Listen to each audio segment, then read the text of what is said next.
Yeah.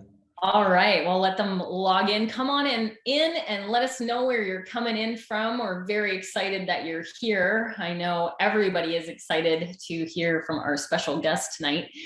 Thank you to those who were on our session just a few minutes ago. We had so much fun. We're so glad you're here for the second segment.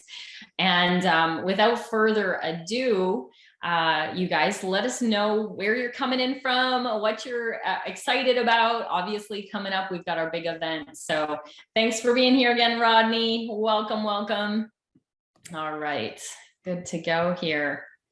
Fantastic. Well, for those of you who don't know, my name is Melanie D. Nelson, and I am the TLS Director of Sales, but I've also been a franchise owner since 2007. And I'm a director with the company, and so excited to be here with Dritan Hodo. And I don't think this guy needs an introduction in our company, but I'm going to give you one anyway. All right. He started his business at the unfranchised at the ripe old age of 21 years old. And now he is a director with the company as well. And that is such an incredible achievement for someone, to start as young as he did and achieve. And so we're so excited he's here to share some of his wisdom. He hails from Philly. And if you've heard his story before, you know that he had his parents come here. He's from immigrant parents. He's first generation, I guess. And so it's really just your story is incredible, Dritan. And I know that many people have heard it, but when you were introduced to the business, Dritan, at 21, what caught your eye about it? Like, what made you take a deeper look at it? Yeah. Well, can you hear me? I feel my internet went. Yeah, I'm not robotic. You're good. Awesome. I appreciate you having me on, and welcome everyone from all over the world. That's so cool to have everyone on here. But Melanie, thank you for having me on. I appreciate the invite. And honestly, what caught my eye was literally what still catches my eye today. I'll give you some context. So Melanie kind of already talked a little bit about my background, but at the time I was like just 21. Working as a delivery pizza driver. I was going to school, had my first tax internship at a tax department, right? And I was in college at the time, and I was just in there, period. So I was like, I'm going to go in here, I'm going to get this done, I'm going to call it a day, I'm going to get out. And I just hated just going to my cubicle job and just going door to door for like $1 tip. I just felt like, honestly, super, super, super trapped. And I was like going to my mind, I was like, why am I doing this? Like, why am I chasing money to what end? What's the big deal? And I remember asking someone super close to me, like the closest, being like, and this person was like, dude, that's just life. Like, get over it, pretty much, but not in those words, right? And like you said, like the son of two immigrants, like working super hard, just want to make them proud. And then, I saw them trapped. I saw them working their butts off. I was thinking, dude, I don't know what I want to do, but this looks terrible. Like, I just don't want to do that. Like, I'd rather be broke and poor than just stay there and just having my life being assigned and literally doing the same thing and literally dying with potential left in me. That was it. Like, I just didn't want to do that. And I don't want to live a life without seeking full potential, because it's I don't want to die with that in me, I want to see what I'm capable of. And I just saw so many people around me, carbon copies of one another, doing the same thing, going to work. They didn't like it. They felt tired. They were exhausted. They go home. They go to the local bar.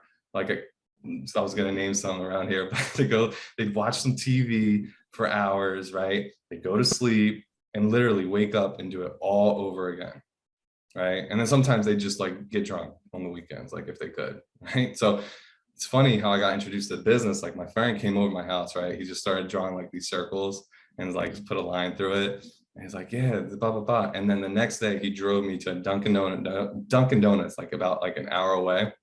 And I met with this random guy. I think we all are born with that fire in us, that you really mentioned here, Dritan, of feeling like you have potential and that you want to express it and that you want to live up to it. And I felt that same thing in my early 20s. And I'm really glad that I followed that burning desire. And I think that no matter what age you find yourself at, looking at this business is it kind of gives you an opportunity to go, I could reinvent myself. Dude, it's a life raft on a sinking ship. That's what it's like. The Titanic is going down. Like, here, we're your life raft. You're welcome. Yes, for sure. So when you started your unfranchised business, what was your goal? Like you were like, okay, this is what I want to do. You know, I'm going to start this business and this is what I want to accomplish. What was that for you? It was just freedom. That was it. Like, it was literally, that was the end goal. It was just freedom. I think there was a quote by Henry Thoreau, and it stuck with me all throughout the years. He said, like, the masses of men lead quiet lives of desperation, and they go to the grave with the song still in them. And dude, like I said, it's just been freedom. I just hate the circumstances being dictated to me, what I could or what I couldn't do. I hate the money I was making. I was like, I finished a 4 university with 6 figures that I paid towards it. And then the return on investment was like, after tax, like 30, 40 grand. I was like, this is a joke. What's my career path? Like, maybe I can get to 100 grand. This is a freaking joke. So I was like, I saw a way I could get out of the 45-year plan. I could beat the system. I didn't have to live a mediocre life. I didn't have to be like other people, wanting more and accepting less. I could live a life full of passion and not accept the status quo, you know? So that was my Mhm. goal. And the process goal, along with that, was just I wanted to study the best out there. I want to be around them because I would become one of them, you know, and that's still the process goal. I just like to be around the best so I can be one of them, Yeah, love that. you You know, know. having control over your time is such a powerful thing. And I think it's a lot of people, you know, would love to have it. It's a wish, hope, a prayer, but I just think, you know, it's one of the best things you can do for yourself truly is to create a situation where you have that independence of time. It's amazing what you can do when you free up the best hours of the day and the best days of the week. So, Yeah, um, you know, obviously with that in my life has come a lot of hidden blessings. And I'm curious what some of those might be for you. yeah. I would say hands down, like the team, the lifelong friendships, hands down. Because it's like you see this too when you start the business, but you don't realize it because you start for the money, you start for freedom. It's always like the end goal. But what happens is, as you like build the business, it becomes a filter of the people who don't believe in you in life, and then the people who like come along on your journey who really do believe in you, right? And you realize like what we're trying to do here is not normal. Like what we're trying to accomplish is not normal. So it's okay that it's not normal, but it also means that, you know, normal people aren't going to like what you're doing, you know? So a lot of times, like building it, you learn to keep your guard up, fending off what other people are trying to tell you about yourself. But there's really, really incredible relationships that are built with people that really do like believe in you a lot. So I think like the team, the relationships, lifelong family, I would like call them, you know, because it's like we got the same goals, we got the same values, you know, we see each other, we make each other feel better, we like build each other up, right, to our potential and what we see in each other. And it's like, why wouldn't I want to be around you? Like, I like just because it's not blood doesn't mean it's not family, you know. Other blessings that came along are just the disciplines that you learn along the way. Like you learn to upgrade your skills, your character traits, you learn to upgrade your belief systems. Because like in school and traditional bit, like just traditional life, and you learn like reading skills, writing skills, math skills, like, and then you enter this business and then you start to learn like health and wellness. Like you start to learn how to get healthier, eat healthier, what to take, what to do for your body. And then you start to learn hard skills of like, you know, sales and just like being able to influence. And then you start to learn as you build a bigger team, like emotional development and your character traits and your deficits of like understanding your own feelings and understanding your own attitudes and, you know, your own deficits better and how to get better. And then you start to learn like communication abilities, like how to relate to other people, how to influence people, how to communicate properly. And meanwhile, you're also getting financial literacy along the way, because it's like so many people have cash flows, you know, of maybe not so many. Some people have like good cash flows of like 6 figures, but they're broke because they have no financial blueprint on how to manage their money, because they don't know how to manage their emotions. They suck with their emotions, hence they suck what they do with their money. But this business teaches you that too. And then the philosophical side of things, like, you know, your worldview and your identity and the lens you see that through. and all the like soft stuff that comes along with freedom. There's been like hands down like the biggest benefits that come along with it. Yeah, definitely. Did I mention that Dritan just like drops pearls of wisdom all the time? So I don't think that I mentioned that in your intro, but I knew you'd deliver, Dritan. So I mean, talk about what do we often say in this business? It's Market America has a personal growth plan with a compensation plan attached. Yeah. And Yeah. I feel like if you're willing to grow, you're going to do well in this business. Oh, and yeah, and that's something, I've over the years that I have gotten to know Dritan is one of the things that makes him such an incredible leader. Because when you say influence people, to me, that's really just leadership of just really empowering people, motivating people, leading people. And you've done it with such humility and such, care. And it really, you've created such an incredible culture in your team. It's really, truly something to witness and learn from. And I feel like you are that embodiment of, hey, you came into this willing to grow. And one of the mistakes, I gotta be honest, that I made coming in was just not being coachable, right? Not, thinking I can do this on my own, right? And I feel like, you really did the right thing there, and it just is really shown, and it's really cool to be a witness to, for sure. I appreciate that. So obviously it hasn't been all roses and daisies and cheerleaders on the way. So what did you struggle with, Dritan, that you had to overcome? Yeah, you're right. Like definitely not rainbows and butterflies and daisies and cheerleader, definitely not. I remember so it was May in 2011 when I started, right? I mean, I honestly, I'd lie to you if I say it was like one thing. It was literally everything, right? I had a weak mindset because my tendency, you might think I was like, like coachable today, right? But no, like I had the tendency to complain. I had a tendency to criticize others. I had a tendency to like find what's wrong with people. I didn't have a target. I didn't have anything really mapped out. I didn't know how to map anything out. I didn't do the math on anything and what it took to like make this successful. So I wasn't clear. I couldn't like customer acquisition was like, dude, I was so bad. I didn't even know what business, like I would turn people away if they didn't want to build a business and they wanted to buy a product. I'd be like, no, that's not for you. Never mind.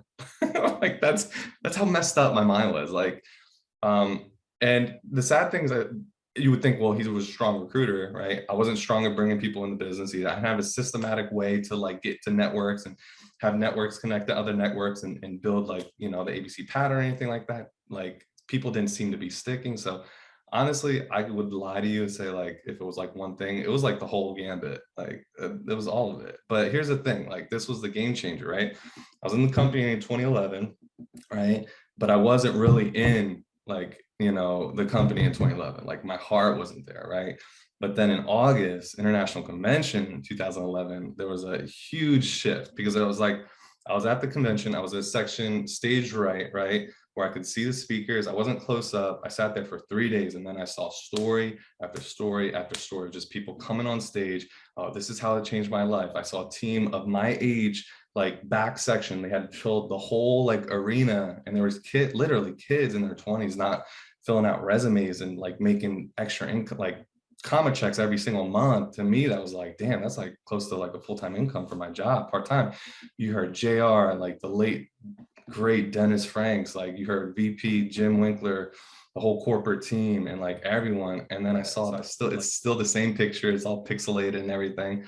And I saw that. And at the end of those 3 days, I think I got exactly what I needed. It was just like, I don't know what was holding me back, but I got it. And then I went to that event and I didn't really want to go, but my mentor said, I got to go. But by going, it unlocked that lock that was like really, really holding me back. It took about a year, but then I decided, all right, like, let's do this thing. Let's make it happen.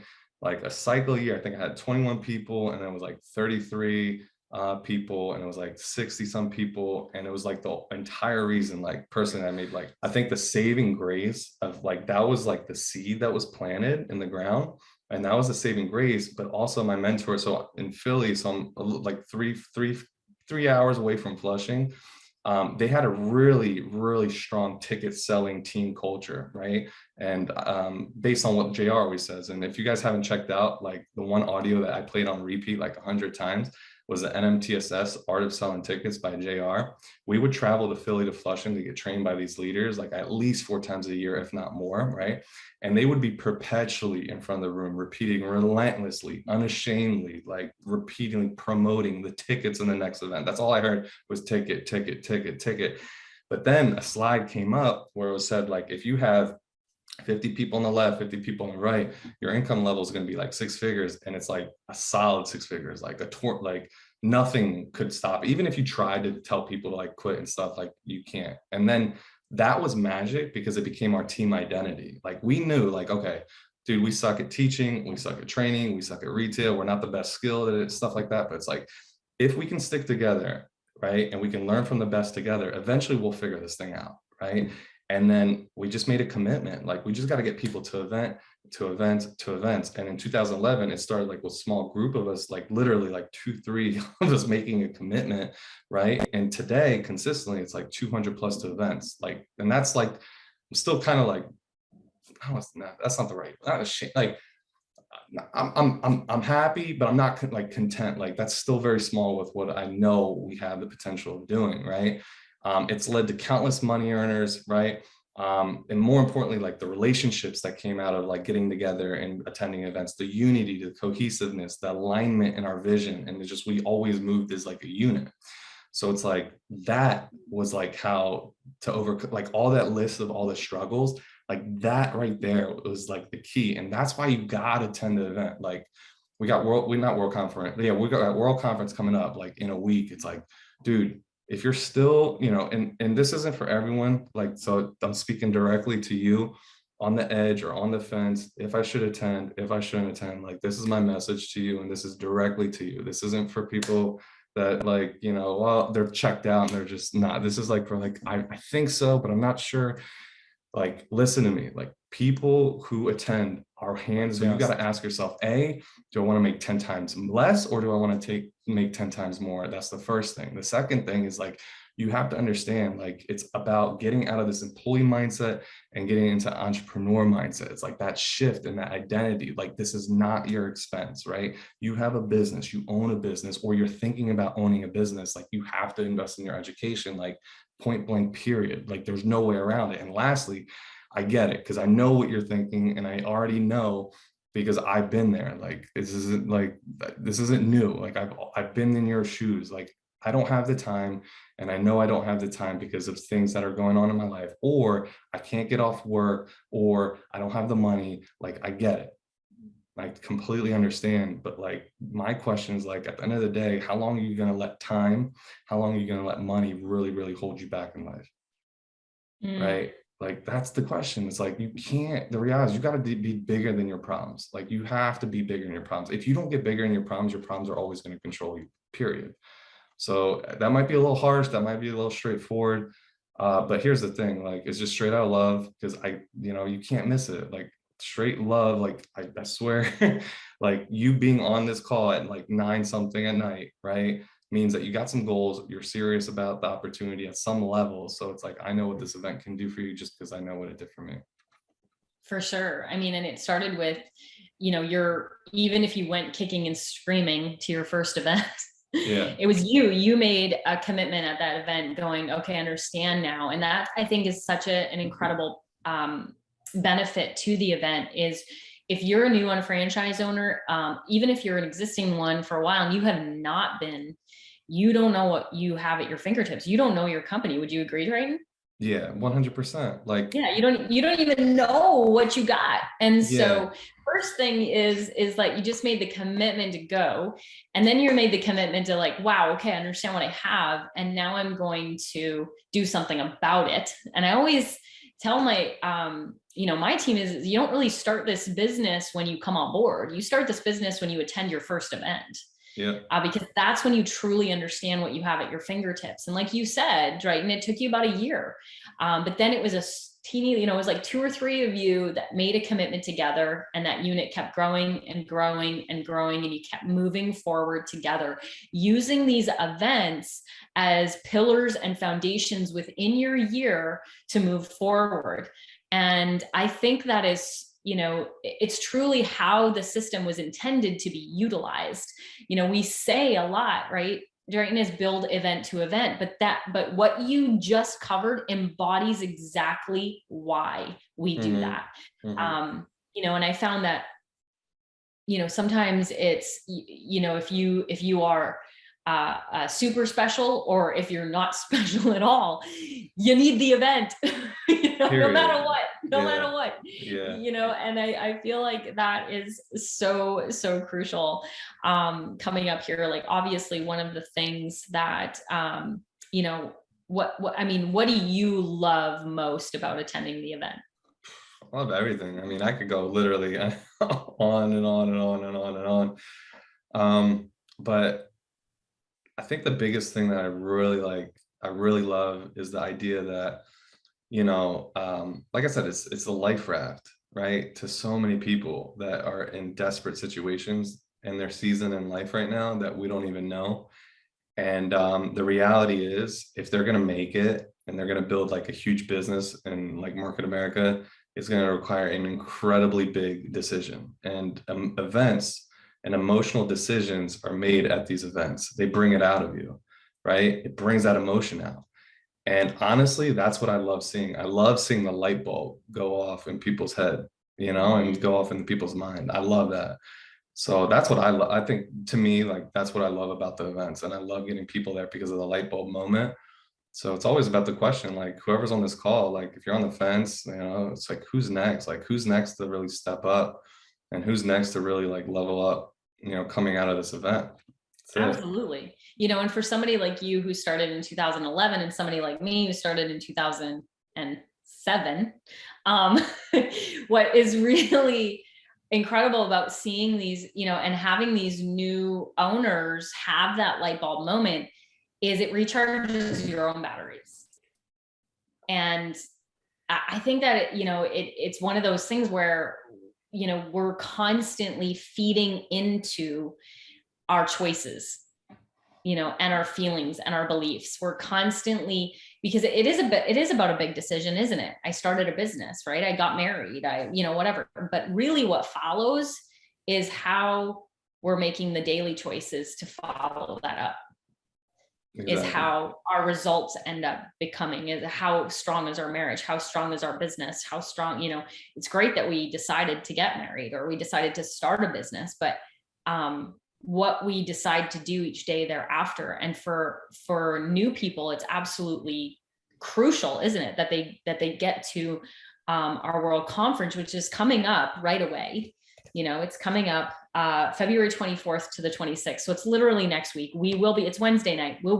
Many of us will be traveling in 1 week. We'll be getting our butts there, or setting up our virtual party, because it is virtual. And so you can attend virtually, and you can get your ticket from whoever's sharing this video with you, or they can send you a link to purchase it, either from them or from the company. But either way, don't miss out on this opportunity to learn about this company and what it has to offer if you're brand new, or you're a new owner, or you're looking and evaluating this. Now, if you're like Dritan and I, and you're more of a veteran, then this is really about making those daily choices that are moving us forward in that direction. We already made the big decision.